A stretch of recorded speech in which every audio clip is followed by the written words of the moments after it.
Монголын урчуудын эвлэн нэрэмжит шагналт алтан гадас одон туран бүтээлч Даштундгийн Бадам. Түүний зургнууд эргэлдэх хөдөлгөөн мэт нүүдэлчдийн амьдралын хэмнэл цаг хугацааны тасралтгүй урсгалыг өгүүлдэг. Энэ удаа тэр биднийг шинэ аялалд уриалж байна.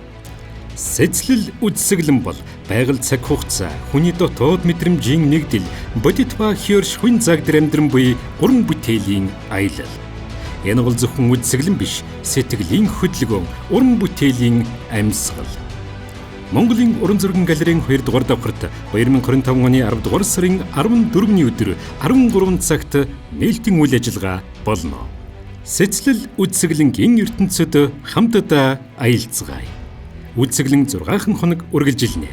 Энэ бол өнгө, мэдрэмж, сэтгэлийн уулзалт. Дахин ирэхгүй мөчийг бүү алдаарай.